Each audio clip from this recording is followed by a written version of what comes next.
கர்த்தருடைய பரிசுத்த நாமத்துக்கு ஸ்தோத்திரம். இந்த நாளையும் கர்த்தருடைய வார்த்தைகளை பேசும்படியா தேவன் அடியாளுக்கு தந்த மேலான தயவுக்காய் கிருபைக்காய் நன்றியோடு துதிக்கிறேன், ஸ்தோத்திரிக்கிறேன்.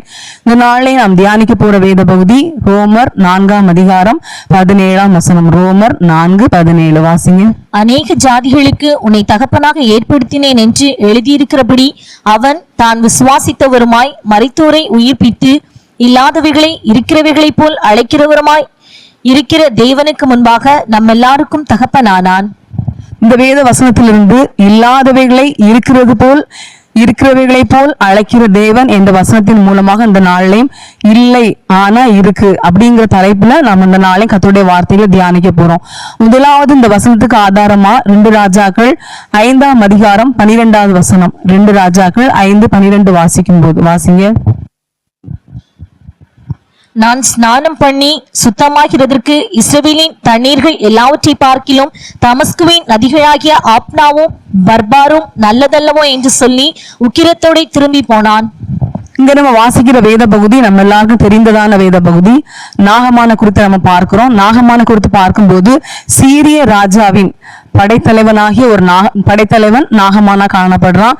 அவன் பாத்தீங்கன்னா அவனுடைய தேசத்துல பெரிய ஒரு மனுஷனா காணப்படுறான். அவன் நிமித்தமா அந்த தேசத்துல மிகப்பெரிய ஒரு ரட்சிப்புக்கு ஒரு பாத்திரமான ஒரு மனுஷனா காணப்படுறான். மிகப்பெரிய மனுஷன், மிகப்பெரிய அந்த தேசத்துக்கு ஒரு ரட்சிப்பு, ஒரு ஆசீர்வாதத்துக்கு ஒரு பாத்திரமா காணப்படுறான். ஆனா பாத்தீங்கன்னா அவனுடைய சரீரத்துல குஷ்டரோகியான அனுபவத்துல காணப்படக்கூடியவனா காணப்படுறான். தெய்வ பிள்ளைங்களே, இங்க நம்ம பார்க்கும்போது பாத்தீங்கன்னா அவன் குஷ்டரோகியா இருக்கிறான். அப்படிப்பட்டதான சமயத்துல வாழ்ந்து கொண்டிருக்கிறான். பெரிய ஒரு மனுஷன், எவ்வளவோ வசதிகள் ஆஸ்திகள் இருந்திருக்கும், எவ்வளவு மருந்து மாத்திரை எப்படி எவ்வளவோ தன்னுடைய சரீரத்தின் சுகத்துக்காக பிரயாசப்பட்டிருப்பான். அவனுக்கு பரிபூர்ண சுகம் கிடைக்கல. தெய்வ பிள்ளைகளே, இப்படிப்பட்டதான சூழ்நிலைமையில அவன் வாழ்ந்து கொண்டிருக்கும் போதுதான் பாத்தீங்கன்னா அந்த தேசத்துல பாத்தீங்கன்னா அவங்க இஸ்ரவேல் தேசத்திலிருந்து அநேகர் என்ன செய்தாங்க, சிறைப்பிடித்து கொண்டு போயிருந்தாங்க. சிறைப்பிடித்து கொண்டு போனது சிறு பெண்ணை பிடிச்சிட்டு போயிருந்தாங்க. அந்த சின்ன பெண்ணை அவங்க வீட்டுல வேலைக்காக என்ன செய்திருக்காங்க, வச்சிருக்காங்க. அப்படி இருக்கக்கூடிய சமயத்துல அவனுடைய வீட்டுல அந்த சிறு பெண்ணு கூட என்ன செய்திருந்தா அறிந்திருக்கிறா. நாகமான் யாருன்னா ஒரு குஷ்டரோகி, மிகப்பெரிய படைத்தலைவன், ஆனா குஷ்டரோகியா இருக்கிறான். அப்ப அந்த சிறு பெண் பாத்தீங்கன்னா அந்த சிறு பெண்ணை குறித்து நம்ம பார்க்கும்போது அந்த சிறு பெண் தேவன் யார், தேவனால பெற்றுக்கொள்ற ஆசீர்வாதங்கள் நன்மைகள் அப்படியெல்லாம் அந்த சின்ன பெண்ணுன்னு சொல்லி வேதத்தில் சொல்லப்பட்டிருந்தாலும் தேவனுடைய ஆசீர்வாதத்தை அந்த பிள்ளை அறிந்திருக்கக்கூடிய அனுபவத்துல அந்த பிள்ளையும் தேவனால் சுகத்தை பெற்றுக்கொள்கிற அனுபவத்துல அந்த பிள்ளை காணப்பட்டிருக்கலாம். தெய்வ பிள்ளைங்களே, பாத்தீங்கன்னா அந்த பிள்ளை பாருங்க சொல்லுது, அந்த எஜமானி கிட்ட சொல்றா, நீ என் ஆண்டவன் இஸ்ரவேலின் தீர்க்கதரிசியின் இடத்தில் போவார், ஆனால் அவர் இவருடைய குஷ்டரோகத்தை நீக்கி விடுவார். எவ்வளவு ஒரு அருமையான ஒரு நல்ல ஒரு வார்த்தை அந்த சிறு பெண் என்ன செய்யறா சொல்றா. தெய்வ பிள்ளைங்களை பாருங்க, என் ஆண்டவன் சமாரியாவில் இருக்கிற தீர்க்கதரிசியின் இடத்தில், அவள் தன் நாச்சியாரை பார்த்து, என் ஆண்டவன் சமாரியாவில் இருக்கிற தீர்க்கதரிசியின் இடத்தில் போவார், ஆனால் நலமாயிருக்கும், அவர் இவருடைய குஷ்டரோகத்தை நீக்கி விடுவார் என்றாள் என்று பார்க்க. தெய்வ பிள்ளைங்களே, அந்த ஒரு வார்த்தை அந்த நாகமானின் சுகத்துக்கு இந்த ஒரு வார்த்தையின் மூல காரணமா எடுத்துக்கிட்டு பாத்தீங்கன்னா அந்த எஜமாட்டி அந்த நாகமானம் கிட்ட சொல்றா. நாகமானம் பாத்தீங்கன்னா தன்னுடைய சீரியாவின் ராஜா மூலமா பாத்தீங்கன்னா இஸ்ரவேலின் ராஜாவுக்கு நிரூபங்களை அனுப்புறாங்க. நிரூபத்தை அனுப்பினோம்னா இஸ்ரவேலின் ராஜா அதை கேட்டுட்டு பாத்தீங்கன்னா தனக்கு வஸ்திரத்தை கிழித்து என்ன சொல்றான்னு பாத்தீங்கன்னா, இவன் என்ன விரோதிக்க தக்க சமயம் தேடிக்கிட்டே இருக்கான், கொல்லவும் உயிர்ப்பிக்கவும் நான் தேவனா அப்படின்னு சொல்லி குஷ்டரோகத்தை நீக்கி விடுறதுக்காக நிரூபத்தை என்ன செய்யறாங்க, இஸ்ரவேலின் ராஜாவுக்கு அனுப்பி இருக்காங்க. இதை பார்த்தோன்னா ராஜா தன் வஸ்திரத்தை கிழிச்சுக்கிட்டு கேட்கிறார், இந்த செய்தி யாருக்கு போகுதுன்னு சொல்லி பாத்தீங்கன்னா தீர்க்கதரிசிக்கு என்னுடைய காதுக்கு போகுது. அவர் சொல்றார், அவனை எனக்கு என்ன செய்யுங்க, என்னிடத்துல அனுப்புங்க, இஸ்ரவேலின் தேவன் ஒருவர் உண்டு என்பதை அறிந்து கொள்ளும்படி அவனை என்ன செய்யுங்க, என்னிடத்துல அனுப்புங்க அப்படின்னு சொல்லி பாத்தீங்கன்னா தீர்க்கதரிசி என்ன செய்யறாரு சொல்றார். தெய்வ பிள்ளைங்களே, எலிசா தீர்க்கதரிசி சொல்றார். அதன் பிரகாரமா என்ன செய்யறாங்க, சுகத்தை பெற்றுக் கொள்ளும்படியா நாகமான் இப்ப எங்க வாராருன்னா எலிசா தீர்க்கதரிசி இருக்கிற இடத்துக்கு என்ன செய்யறாரு, வாரார். தெய்வ பிள்ளைங்களை அவங்க வாசல் படி நிக்கிறார்.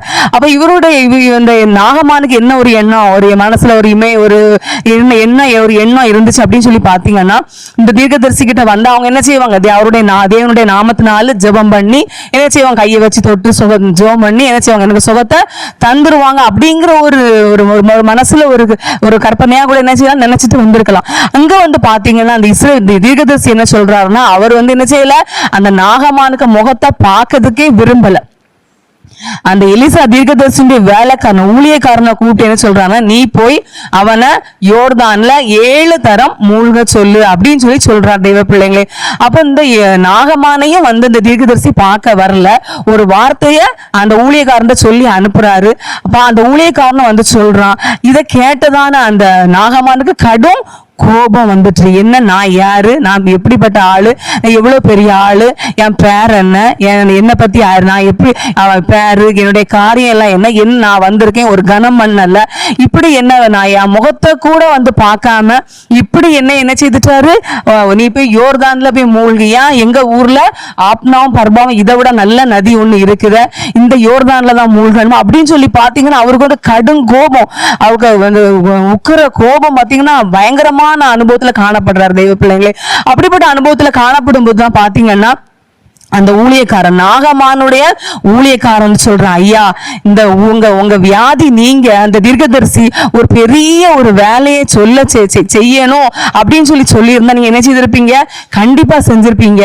அவர் உங்ககிட்ட என்ன சொல்லியிருக்காங்க, அந்த யோர்தான்ல 7 தரம் மூழ்குங்க அப்படின்னு தானே சொன்னாரு, இதை நீங்க செய்யலாமே அப்படின்னு சொல்லி அந்த ஊழியக்காரன் பணிவா எடுத்து சொன்ன மாத்திரத்துல பாத்தீங்கன்னா அந்த நாகமான் என்ன செய்யறான்னு பாத்தீங்கன்னா யோர்தான்ல என்ன செய்யறாரு, மூழ்கிறதுக்காக யோர்தான் நதியில என்ன செய்யறாரு, போறார் தெய்வ பிள்ளைங்க. பாருங்க, யோர்தான் நதியில கிட்ட போகும்போதும் சரி, யோர்தானுக்குள்ள மூழ்கும் போதும் பாத்தீங்கன்னா இந்த நாகமானுக்கு சுகம் இல்ல, ஒரு குஸ்ரோகியா தான் காணப்படுற தெய்வ பிள்ளைங்களை. பாருங்க, இப்ப இல்லாமல் இருக்கிறது போல அழைக்கிற தேவனுடைய செயலின் அனுபவம் என்னன்னு சொல்லி பாத்தீங்கன்னா இந்த யோர்தான்ல அந்த நாகமான் மூழ்கிறார். பாருங்க, அவர் ஒரு கர்த்தருடைய வார்த்தையா என்ன சொல்றாங்கன்னு சொல்லி பாத்தீங்க, 7 தரம் மூழ்கி என்று சொல்லிதான் தீர்க்கதரிசி அனுப்பி விட்டுருக்கிறார். ஆனா பாத்தீங்கன்னா இவன் வந்து நாகமான் பாத்தீங்கன்னா ஒரு தடவை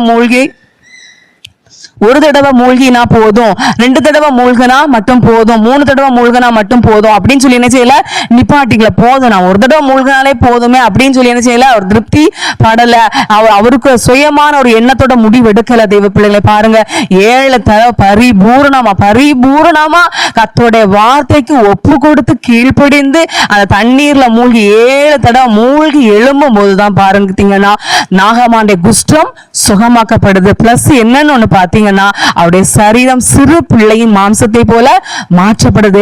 பாருங்க, இல்லாமையில இருக்கிறது போல் அழைக்கிற தேவனுடைய செயல் என்னன்னு சொல்லி பாத்தீங்கன்னா அந்த யோர்தான் நதியில சுகம் இல்ல தெய்வ பிள்ளைங்க. யோர்தான் நதின்னு சொல்லி பாத்தீங்கன்னா யோர்தான் நதியில எவ்வளவோ ஜனங்கள் குளிச்சிருப்பாங்க, எடுத்திருப்பாங்க, ஆடு மாடு இப்படி எவ்வளவோ அந்த நதியில வந்து என்ன செய்திருப்பாங்க, சுத்தமாயிருப்பாங்க தெய்வ பிள்ளைங்க, சுத்தப்படுத்தி இருப்பாங்க. ஆனா யோர்தான் நதியில நாகமான் தேவனுடைய வார்த்தையாய் கர்த்தருடைய வார்த்தைக்கு இல்லாமல் இருக்கிறது போல அழைக்கிற தேவனுடைய வார்த்தைக்கு கீழ்ப்படிந்து ஒப்பு கொடுத்து எழும்பும் போது பாத்தீங்கன்னா அவருக்கு சுகமும் கிடைத்தது. 2வது அவருடைய சரீரம் வந்து சிறு பிள்ளையின் மாம்சத்தை போல மாற்றப்படுற ஒரு அனுபவத்துல, ஒரு ஆசீர்வாதத்தை பெற்றுக்கொள்கிற அனுபவத்துல மாற்றப்பட்டார் தெய்வ பிள்ளைங்களை. பாருங்க, இல்லாமல் இருக்கிறது போல அழைக்கிற தேவனுடைய செயல் சுகம் இல்ல, ஆனா கர்த்தருடைய வார்த்தைக்கு ஒப்பு கொடுத்த போது அங்க சுகம் உண்டானது தெய்வ பிள்ளைங்களை. பாருங்க, எவ்வளவு பெரிய ஒரு ஆச்சரியமான ஒரு செயல் அந்த இடத்துல இல்லாமல் இருக்கிறது போல அழைக்கிற தேவன் செய்கிற அனுபவத்தை நம்ம பார்க்கிறோம் தெய்வ பிள்ளைங்களே. பாருங்க, இந்த நாகமான் எத்தனை, ஒருவேளை அவருக்கு 40 வயசு இருக்கலாம், 35 வயசு இருக்கலாம், 50 வயசுக்குள்ளதான் இருக்கும், அதுக்கு மேல இருக்காது தெய்வ பிள்ளைங்களை. பாருங்க, ஆனா அந்த சரீரம் எப்படிப்பட்ட அனுபவத்துல இருக்கும். ஆனா இப்ப பாருங்க, ஒரு சிறு பிள்ளையின் ஒரு மாம்சத்தை போல மாற்றப்படுவது ஆசீர்வாதத்துக்குரியவராய் காணப்படுறார் தெய்வ பிள்ளை. அப்ப நம்முடைய வாழ்க்கையிலையும் கூட யோர்தான் என்பது எதை குறிக்குது அப்படின்னு சொல்லி பாத்தீங்கன்னா தேவனுடைய செழிப்பை குறிக்கக்கூடிய அனுபவமாய் காணப்படுது தெய்வ பிள்ளைங்களே. தேவனுடைய செழிப்பு, தேவனுடைய ஐஸ்வர்யத்துக்கு அடையாளமா காணப்படுது தெய்வ பிள்ளை. அப்ப நான் தேவனுடைய கிருபையினால, தேவனுடைய ஐஸ்வர்யத்தினால நான் சுகமாவேன். ஏசப்பாவுடைய கிருபையின் ஐஸ்வர்யம், அவருடைய கிருபை, அவருடைய இரக்கம், அவருடைய மிகுந்த ஐஸ்வர்யம் என்னை சுகமாக்கும் அப்படின்னு சொல்லி விசுவாசித்து ஆண்டுடைய மகிமையின் ஐஸ்வர்யம் என்னை சுகமாக்கும் அப்படின்னு சொல்லி தேவனுடைய ஐஸ்வர்யம், தேவனுடைய ஆசீர்வாதம் என் மூலம் நான் சுகத்தை பெற்றுக்கொள்ளுவேன் அப்படின்னு சொல்லி விசுவாசிக்கும் போது, நம்ம ஒப்பு கொடுக்கும் போது ஆண்டுடைய வார்த்தை நமக்கு என்ன செய்யும், சுகம் உண்டாகும். தெய்வ பிள்ளை சங்கீதங்களில் வசனம் உண்டு, அவர் தமது வசனத்தை அனுப்பி, அவருடைய வார்த்தையை அனுப்பி நம்மை குணமாக்குகிறார். அப்ப ஆண்டுடைய வார்த்தைக்கு நம்ம ஒப்பு கொடுக்கும் போது ஆண்டுடைய வார்த்தை நம்ம சுகமாக்கக்கூடியதாக காணப்படுது. நாம விசுவாசித்து கீழ்ப்படியும் போது, ஒப்பு கொடுக்கும் போது கர்த்தருடைய வார்த்தை நம்ம ஒவ்வொருவரையும் உயிர்ப்பிக்கக்கூடியதாய் காணப்படுகிறது. அல்லேலூயா. அது மாத்திரம் இல்ல தெய்வ பிள்ளைகள், இந்த யோர்தானை குறிச்சு நம்ம பார்க்கும்போது பாத்தீங்கன்னா வேதத்துல வாஸ்து பாத்தீங்கன்னா அந்த யோர்தானின் அனுபவத்துல பாத்தீங்கன்னா இஸ்ரவேல் ஜனங்கள் கானானுக்குள்ள போகும்போதும் இந்த யோர்தானை கடந்து யோர்தான் பிரிந்து வழி விட்ட பிற்பாடுதான் அவங்க கானானுக்குள்ள போனாங்க தெய்வ பிள்ளைகளே. அது போல எலியாவும் சுழல் காற்றில் எடுத்துக்கொள்ளப்படுகிறதுக்கு முன்பாகவும் யோர்தானை கடந்து யோர்தான் பிரிந்து அவங்களை வழி விட்டு தான் அவங்க என்ன செய்தாங்க, எலியா சுழல் காற்றில் கத்தருக்குள் எடுத்துக்கொள்ளப்பட்டாங்க. இந்த ரெண்டு காரியங்கள் எதற்கு ஒப்பனையா காணப்படுது சொல்லி பாத்தீங்கன்னா, நாம் அந்த வாழ்ந்து கொண்டிருக்கிற இந்த பூமியில உள்ள எல்லா வியாதி, பலகீனம், கஷ்டம், நம்முடைய எல்லா தோல்வி, இப்படிப்பட்ட எல்லா அந்த பூமியின் எல்லா அனுபவங்களை விட்டு பிரிந்து இந்த யோர்தானின் அனுபவம் எல்லாவற்றையும் விட்டு பிரிந்து அக்கறைப்பட்டுதான் நாம என்ன செய்வோம்னா நாம ஒவ்வொருவரும் நித்திய ராஜ்யத்துக்குள் பிரவேசிக்கக்கூடியவங்களை நாம் காணப்படுவோம். அல்லேலூயா. இரண்டாவதாக நாம் தியானிக்கும் போது தானியேல் 3ஆம் அதிகாரம் 6வது வசனம் வாசிங்க. எவனாகிலும் தாழ விழுந்து அதை பணிந்து கொள்ளாமற் போனால் அவன் அந்நேரமே எரிகிற அக்னிச் சூளையின் நடுவிலே போடப்படுவான் என்றான். இங்க பாத்தீங்கன்னா நேபுகாத் நேச்சார் ராஜா அவர் ராஜ்யபாரம் பண்ணும்போது பாத்தீங்கன்னா அவர் வந்து என்ன செய்யறாரு, 60 முழ உயரமும் 6 முழ அகலமான ஒரு பொற்சிலையை பண்ணிவிட்டு அந்த பாபிலோன் மகாணத்தில் தூரா என்னும் சமபூமியில அந்த சிலையை நிறுத்திக்கிட்டு என்ன செய்திருக்கிறான்னு பாத்தீங்கன்னா அந்த தேசத்துல அனைத்து ஜனங்களும், அதிகாரிகள், தேசாதிபதிகள் எல்லாரும், தேசத்துடைய கூடு சின்னவங்க முதற்கொண்டு பெரியவங்க அனைவரும் வந்து என்ன செய்யணும், அந்த சிலையை வணங்கணும் அப்படின்னு சொல்லி ஒரு கட்டளையை நியமிக்கிறார் தெய்வ பிள்ளைங்களை. பாருங்க, அப்போ பாத்தீங்கன்னா அந்த சிலையை வணங்கும் போது பயங்கரமான நாகசூரம், எக்காலம், கிண்ணறம், சொரமண்டலம், தம்புரு, இப்படிப்பட்ட பலவிதமான கீத வாத்தியங்களின் சத்தங்கள் என்ன செய்யுமா, கேட்குமா. அந்த பயங்கர ஒரு பயங்கரமான அந்த சிலையை வணங்குறதுக்கு ஒரு பெரிய ஒரு ஆரவாரம், ஒரு ஏற்பாடுல நினைச்சிருக்கிற அந்த ராஜா பண்ணிருக்கிறார். அப்படிப்பட்டதான சந்தர்ப்பத்துல எல்லாரும் என்ன செய்யணுமா, அந்த சிலையை வணங்கணும்னு சொல்லி ஒரு கட்டளை போட்டிருக்காரு தெய்வ பிள்ளைங்களே. அப்படிப்பட்ட அனுபவத்துல இருக்கும்போது தான் பாத்தீங்கன்னா அந்த தேசத்துல யாருன்னு பாத்தீங்கன்னா சாத்ராக், மேஷாக், ஆபேத் நேகோ என்ன செய்யறாங்க, ராஜாவுடைய கட்டளை என்ன செய்யறாங்க, தள்ளுறாங்க. அவங்க ராஜா கிட்டே வந்து நின்று பேசுறாங்க, ராஜாவே நீ என்ன செய்யுங்க, நீங்க நிறுத்தி இருக்கிற இந்த சிலையை நாங்க என்ன செய்ய மாட்டோம், வணங்க மாட்டோம். இந்த காரியத்தை குறித்து உமக்கு உத்தரவு சொல்ல எங்களுக்கு அவசியம் இல்லை. நாங்கள் ஆராதிக்கிற எங்கள் தேவன் எங்களை தப்புவிக்க வல்லவராய் இருக்கிறார். அவர் எரிகிற அக்னி சூளைக்கும் ராஜாவாகிய உம்முடைய கைக்கும் நீங்களாக்கி விடுவிப்பார். விடுவிக்காம போனாலும் நாங்கள் உம்முடைய தேவர்களுக்கு ஆராதனை செய்வதும் இல்லை, நீர் நிறுத்தின பொற்சிலையை பணிந்து கொள்வதும் இல்லை என்கிறது ராஜாவாகிய உமக்கு தெரிந்திருக்க கடவது என்றார்கள்.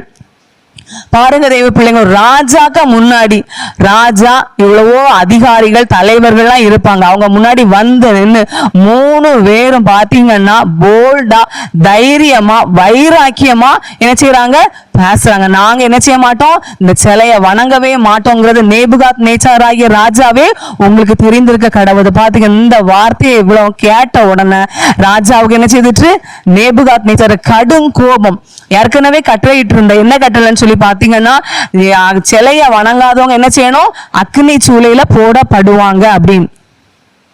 ஆனா இப்ப பாத்தீங்கன்னா இந்த இவ்வளவு வார்த்தை அவங்க பேசினதை கேட்டவன நேபுகாத் நேச்சார் கடும் கோபம் மூண்டு பாத்தீங்கன்னா என்ன சொல்றான்னு பாத்தீங்கன்னா, நீங்க சூளையை சாதாரணமா சூடாக்குவதை பார்க்கலாம் 7 மடங்கு அதிகமா சூடாக்கும். இவனும் என்ன வார்த்தையை பேசுறான், எனக்கிட்ட வந்து இந்த வார்த்தை இப்படி பேசுறான்னு சொல்லிட்டு கடுமையா 7 மடங்கு சூடாக்க சொல்றாரு தெய்வ பிள்ளைங்களே. இப்ப பாத்தீங்கன்னா சூளையும் அக்னிமா பயங்கரமா 7 மடங்கு அதிகமா சூடாகுது. அப்படிப்பட்ட அனுபவத்துல காணப்படும் போது பாத்தீங்கன்னா வேதத்துல பாத்தீங்கன்னா அந்த தேசத்தில் உள்ள பலசாலிகளை கொண்டு என்ன செய்றாங்க, இவங்க 3 பேரையும் கட்டி அந்த அக்னி சூளையில போட சொல்றாங்க தெய்வ பிள்ளைங்களை. பாருங்க, அந்த அக்னிக்குள்ள பலசாலி, தேசத்துல உள்ள பலசாலிகள் இவங்க 3 பேரையும் கட்டி தூக்கி இந்த விறகு கட்டை தூக்கி போட்டது மாதிரி தூக்கி போடுறது சொல்லியாச்சு. ஆனா இப்ப நடக்கிற காரியம் என்ன அப்படின்னு சொல்லி பாத்தீங்கன்னா, இவங்க 3 பேரும் கட்டப்பட்டவர்களா என்ன செய்யறாங்க, அக்னிக்குள்ள போடப்படுறாங்க. அந்த அக்னியின் அனுபவம் என்னன்னு சொல்லி பாத்தீங்கன்னா, பொதுவா அக்னி என்ன செய்யும், தனக்குள்ள இருக்க எல்லாவற்றையுமே எரிஞ்சு நல்லா எரியக்கூடியதுதான் அக்னி தெய்வ பிள்ளைங்க. பாருங்க, அந்த அக்னியுடைய அந்த ஜுவாலையுடைய தன்மை அந்த தேசத்தினுடைய பலசாலிகள் தான் இவங்க தூக்கி போட போனாங்க.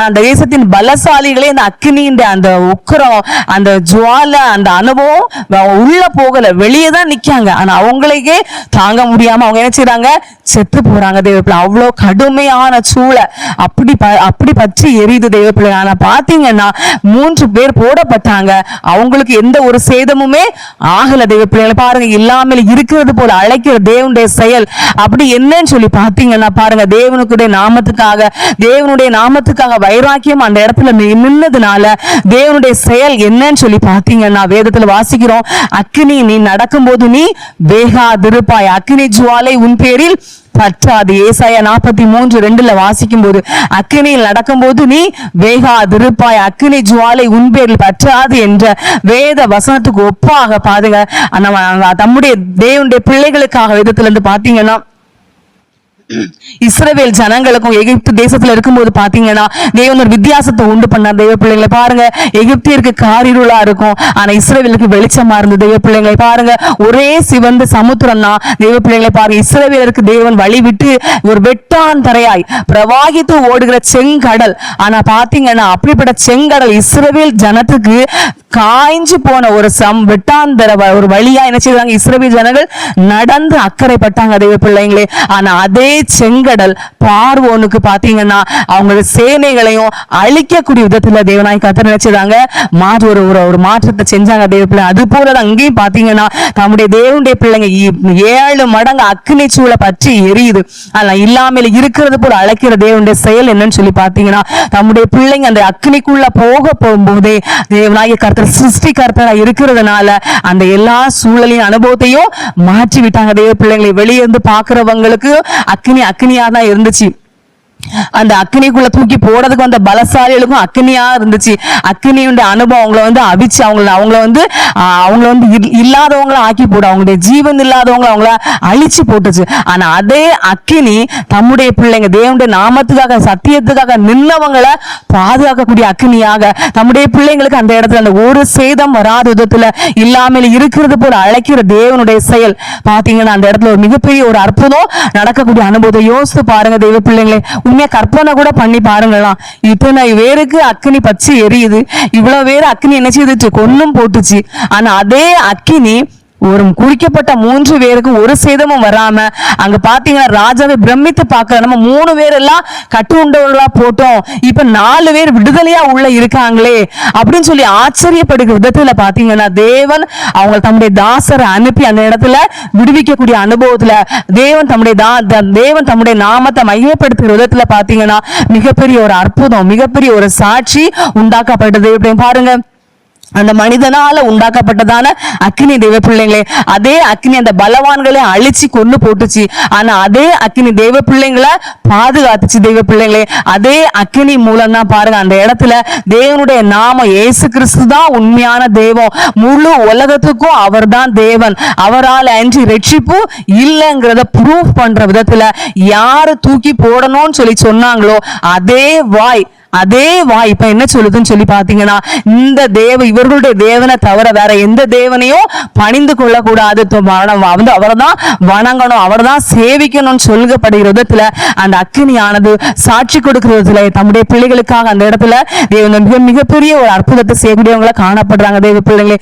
பாருங்க, ஆண்டவருடைய செயலின் அனுபவத்தை பார்க்கும்போது மிகப்பெரிய ஒரு அற்புதம் நம்முடைய பிள்ளைங்களுக்காக கர்த்தர் செய்யக்கூடியவங்களை காணப்படுறாங்க தெய்வ பிள்ளை. அது போலதான் தெய்வ பிள்ளைங்களை பாருங்க, இல்லாமல் இருக்கிறது அழைக்கிற தேவனுடைய செயல் அப்படின்னு சொல்லி பாத்தீங்கன்னா பாருங்க, ஆண்டவருடைய பிள்ளைங்க கர்த்தரை ஆராதிக்கிற தெய்வ பிள்ளைங்க அவங்க வாழ்க்கையில கடந்து போற பாதை, அவங்களுடைய நெருக்கம், அவங்களுடைய சோதனை கஷ்டங்கள் வரும்போது பாத்தீங்கன்னா இவங்க எப்படி பழச்சிக்குவாங்க, எப்படி இவங்க குடும்பம் நடக்கும், இவங்க எப்படி வாழ்ந்துக்கிடுவாங்க அப்படின்னு சொல்லி பாத்தீங்கன்னா அக்கினியில் நடக்கும்போது நீ வேகாதிருப்பாயின்னு சொன்னது போல இல்லாமல் இருக்கிறது போல அழைக்கிற தேவனுடைய செயலின் பாத்தீங்கன்னா அவங்க எப்படிப்பட்டதான சோதனையில எப்படிப்பட்ட கஷ்டத்துல போனாலும் அந்த சோதனையோ அந்த வேதனையோ அவங்கள ஒண்ணுமே சேதப்படுத்தாதபடி அந்த சோதனையிலும் அந்த அக்கினியிலையும் பாத்தீங்கன்னா அவங்க மற்றவங்களுக்கு வாழ்ந்து காட்டுகிற விதத்துல தேவன் அவங்க கூட இருந்து அந்த சோதனை மத்தியில பாதுகாக்கக்கூடியவங்களாய் தப்புவிக்கக்கூடியவராய் கர்த்தராகிய தேவன் அவங்களுக்குள்ள கிரியை செய்து நம்ம பார்க்கணும் தேவ பிள்ளைங்க.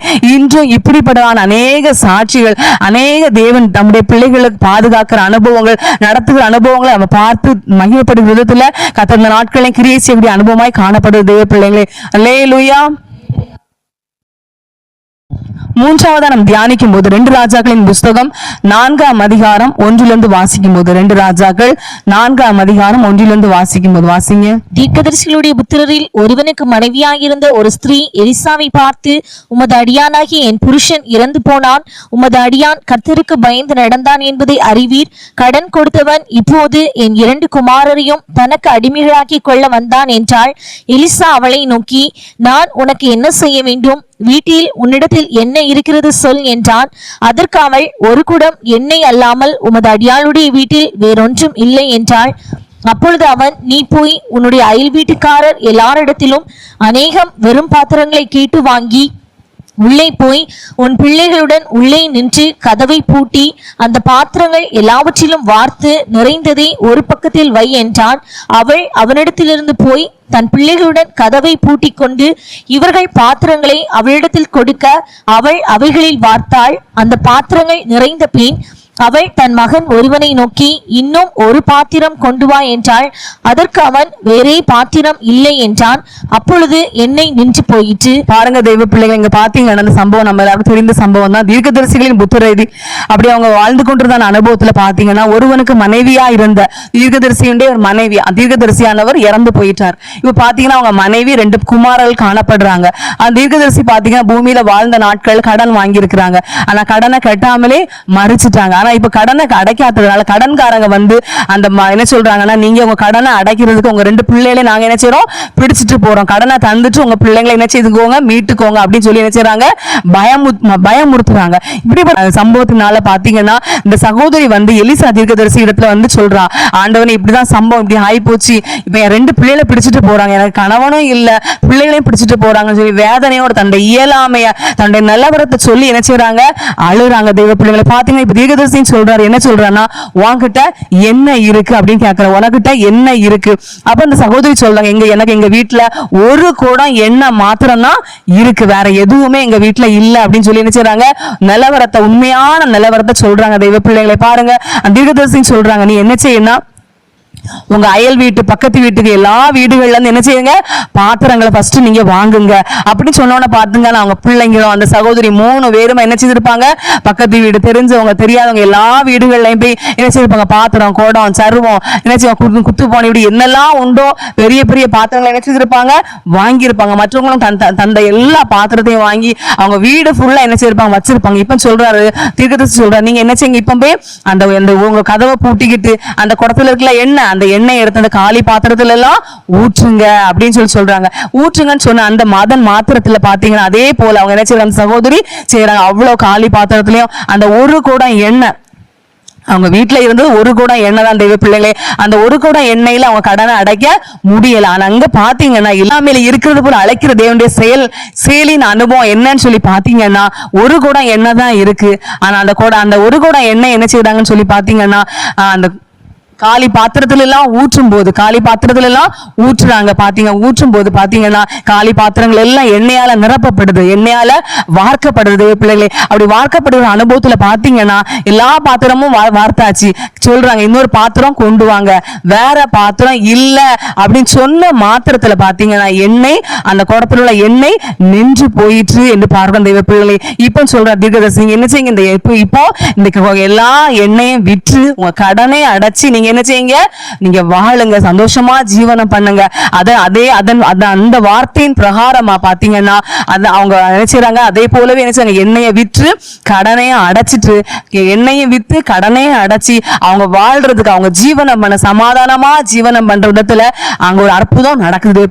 தெய்வ பிள்ளைங்களை பாருங்க, இல்லாமல் இருக்கிறது போல அழைக்கிற செயல் பாருங்க. ஒரு குடம் எண்ணெய் இருக்கும்போது கடன் அடைக்க முடியல, அவங்களுக்கே வாழ்வாதாரத்துக்கு இல்ல, ஒரு குடம் வச்சு எண்ணெயை வச்சுட்டு ஒண்ணுமே செய்ய முடியல. ஆனா கர்த்தருடைய வார்த்தையின்படி அந்த இடத்துல அவங்க கீழ்ப்படியும் போது, கர்த்தருடைய வார்த்தையின்படி பாத்தீங்கன்னா இல்ல ஆனா இருக்குங்கிற ஆண்டோடைய ஒரு வார்த்தை, இல்லாமலே இருக்கிறது போல அழைக்கிற தேவனுடைய செயலின் அனுபவம் என்னன்னு சொல்லி பாத்தீங்கன்னா, ஒப்பு கொடுக்கும் போது, கர்த்தருடைய வார்த்தைக்கு ஒப்பு கொடுத்து காலியான பாத்திரங்களை எல்லாம் வார்க்கும் போது, எண்ணெயும் பாருங்க யோசித்து பாருங்களா, ஒரு குடம் எண்ணெய் ஊற்ற எத்தனை பாத்திரம், 10 பாத்திரமோ 20 பாத்திரமோ 30 பாத்திரமோ ஊற்ற வந்து கொண்டே இருக்கு, நிரம்பிக்கிட்டே இருக்கு, பாத்திரங்கள் நிரம்பிக்கொண்டே இருக்குது தெய்வ பிள்ளைகளே.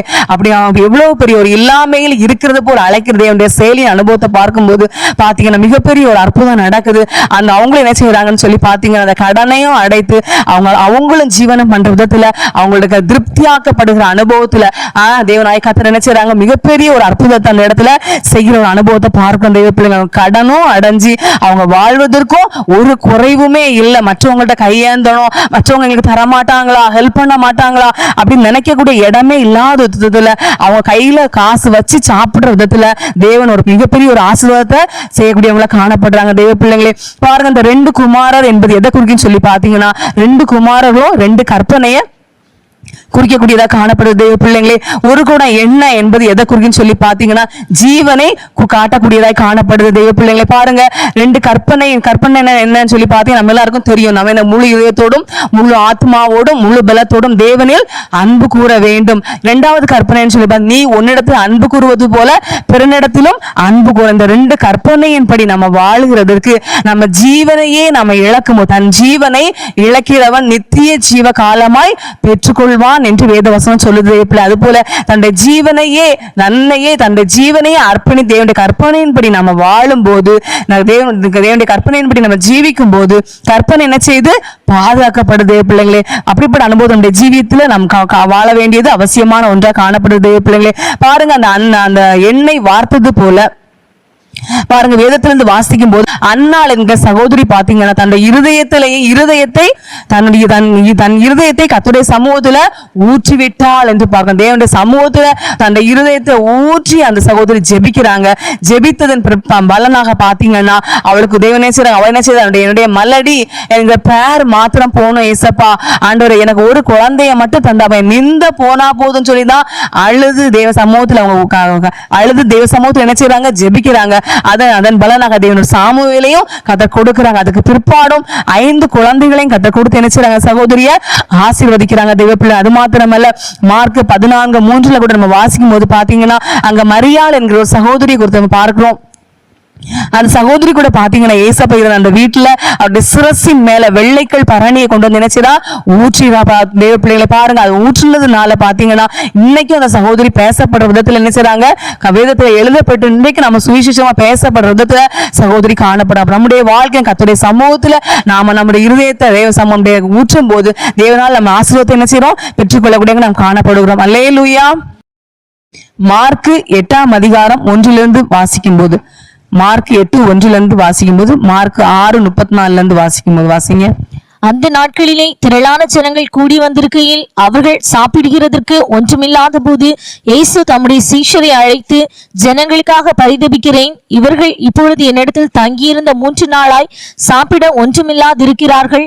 இவர்களில் சிலர் தூரத்திலிருந்து வந்தவர்களாகியால் நான் இவர்களை பட்டினியாய் வீட்டிற்கு அனுப்பிவிட்டால் வழியில் சோர்ந்து போவார்களே என்றார். அதற்கு அவருடைய சீஷர்கள், இந்த வனாந்தரத்திலே ஒருவன் எங்கே இருந்து அப்பங்களை கொண்டு வந்து இத்தனை பேர்களை திருப்தியாக்க கூடும் என்றார்கள். அதற்கு அவர், உங்களிடத்தில் எத்தனை அப்பங்கள் உண்டு என்று கேட்டார். அவர்கள் 7 அப்பங்கள் உண்டு என்றார்கள். அப்பொழுது அவர் ஜனங்களை தரையிலே பந்தியிருக்க கட்டளையிட்டு அந்த 7 அப்பங்களையும் எடுத்து ஸ்தோத்திரம் பண்ணி பிட்டு அவர்களுக்கு பரிமாறும்படி சீஷர்களிடத்தில் கொடுத்தார். அவர்கள் ஜனங்களுக்கு பரிமாறினார்கள். போதும் தெய்வ பிள்ளைகளை பாருங்க, நமக்கு பார்க்கும்போது பாத்தீங்கன்னா 3 நாள் கூட்டம். ஏசப்பா சொல்றாங்க, ஜனங்கள் வந்து 3 நாளா ஆயிற்று, 3 நாள் ஆயிட்டாங்க, ஜனங்கள் சாப்பிடல. இவங்க வீட்டுக்கு வழியில போகும்போது இவங்க என்ன செய்வாங்க, சோர்ந்து போயிருவாங்க. இவங்களுக்கு என்ன செய்யணும், சாப்பாடு கொடுக்க. அப்ப 3 நாள் மீட்டிங் நடந்திருக்கு, ராத்திரியும் பகலும் 3 நாள் மீட்டிங் நடந்திருக்கு. பாருங்க, எல்லாரும் வயசு பெரியவங்க மட்டும்தான் வந்திருப்பாங்களே இல்ல, சின்ன பிள்ளைங்க, பெரியவங்க, வயசானவங்க எல்லா தரப்புலயும் ஆட்கள் வந்திருப்பாங்க. பாருங்க, அவங்க 3 நாள் தெய்வ சமூகத்தை விட்டு என்ன செய்யல, விலகல தெய்வ பிள்ளைங்களை. பாருங்க, 3 நாள் கர்த்தருடைய வார்த்தையினால், ஆண்டுடைய வார்த்தையினால அவங்க ஆத்மாவில் என்ன செய்தாங்க, திருப்தியாக்கப்பட்ட அனுபவத்துல கர்த்தருடைய வார்த்தையினால பலன் அடைகிற விதத்துல மனுஷன் அப்பத்தினாலே மாத்திரமல்ல கர்த்தருடைய வாயிலிருந்து புறப்படுகிற ஒவ்வொரு வார்த்தையினால் பிழைப்பான் என்ற வேத வசனத்துக்கு ஒப்பாக பாருங்க, தேவனுடைய வாயிலிருந்து புறப்படுற ஒவ்வொரு வார்த்தையினாலும் ஆத்மாவில் பிழைக்கிற ஒரு அனுபவத்துல தான் ஜனங்கள் என்ன செய்திருப்பாங்க, காணப்பட்டிருப்பாங்க தெய்வ பிள்ளைங்களை. பாருங்க, நம்ம எல்லாம் பாத்தீங்கன்னா கூட்டத்துக்கு 10 மணிக்கு வந்துட்டு 12:45 1 மணிக்கு கொஞ்சம் லேட் டைம் என்ன செய்வோம், மாறி மாறி ஒருத்தருக்கு ஒருத்தர் ஃபர்ஸ்ட் பார்ப்பாங்க, என்ன இன்னும் முடிக்கல பேசிட்டே இருக்காங்க அப்படின்னு பார்ப்போம். அடுத்து என்ன செய்வோம், டைம் மாறி மாறி பார்ப்போம், என்னென்ன டைம் ரொம்ப கூடுதலா பேசிக்கிட்டு இருக்காங்க, முடிக்க மாட்டேங்கிறாங்க, வீட்டுக்கு போகணும், பசிக்குது, இதெல்லாம் பல விதத்துல என்ன செய்வாங்க ஜனங்கள் யோசித்து பார்ப்பாங்க. கடைசி என்ன செய்ய பாத்தீங்கன்னா, ஊழியக்காரங்க பேசிட்டே இருக்காங்கன்னு சொல்லி பாத்தீங்கன்னா பைபிளை சிப்பையும் மூடி வச்சுட்டு பேசாம இருப்பாங்க. இதுதான் இன்றைய நாட்களுள்ள நிலவரம் தெய்வப்பிள்ளை. ஆனா பாருங்க, அந்த நாட்கள்ல ஏசப்பா பூமியில இருந்த நாட்கள்ல பாத்தீங்கன்னா வேதத்துல சொல்லப்பட்ட 3 நாள் ஆச்சு அவங்க சாப்பாடே சாப்பிடல. எழுத்தின்படி சாப்பாடு அவங்க சாப்பிடல தெய்வப்பிள்ளை. அப்படி வாஞ்சியோடு கர்த்தருடைய சமூகத்துல வார்த்தையை கேட்கும்படி, ஆண்டுடைய வார்த்தையை கேட்கும்படி, ஆண்டுடைய வார்த்தையெல்லாம் உயிர்ப்பிக்கிற விதத்துல ஜனங்களை வச்சிருக்கிறாங்க. வாஞ்சியோட காணப்பட்ட அனுபவத்தை நம்ம பார்க்கணும் தெய்வப்பிள்ளைகளை. பாருங்க, தேவனே பரிதபிக்கிறார், ஜனங்களுக்கு பசியா இருப்பாங்களே, உங்களுக்கு கொடுக்கணுமே, சோர்ந்து போயிருவாங்க அப்படின்னு சொல்லி. அப்படிப்பட்ட அனுபவத்துல பாத்தீங்கன்னா சொல்றாங்க 7 அப்பங்கள் இருக்கு, 7 அப்பங்கள் இருக்குது. இதே மாதிரிதான் இன்னொரு பகுதி விதத்திலையும் வாசிக்கும் போது பாத்தீங்கன்னா ஒரு சிறு பையன் இருக்கு, அவனுகிட்ட 5 அப்பமும் 2 மீனும் இருக்குதுன்னு சொல்லப்பட்டிருக்கு தெய்வப்பிள்ளைகளை. பாருங்க, 5 அப்பம் 2 மீன் சொல்லப்படும் ஒரு இடத்துல 7 அப்பங்கள் சில சிறு மீன்கள் என்று விதத்தில் சொல்லப்படுற தெய்வப்பிள்ளைகள். பாருங்க, இந்த 7 அப்பங்கள் 5 அப்பத்தை காட்டுனா கூட என்ன செய்வாங்க, மக்கள் என்ன செய்வாங்க, பசி அறியிட முடியாது பிள்ளைங்களே. பாருங்க, இவ்வளவு சொல்லப்பட்டிருக்கு, 5000 பேர் 7000 பேர் சாப்பிட்டாங்கன்னு சொல்லப்பட்டிருக்கு. பாருங்க, அவங்க அவ்வளவு புருஷர்களை தான் லெக்கம் சொல்லியிருக்கு. அப்ப ஸ்திரீகள், புருஷர்கள், சின்ன பிள்ளைங்க, எவ்வளவு பிள்ளைங்க வந்திருப்பாங்க, அந்த லெக்கம் எல்லாம் சொல்லப்படல.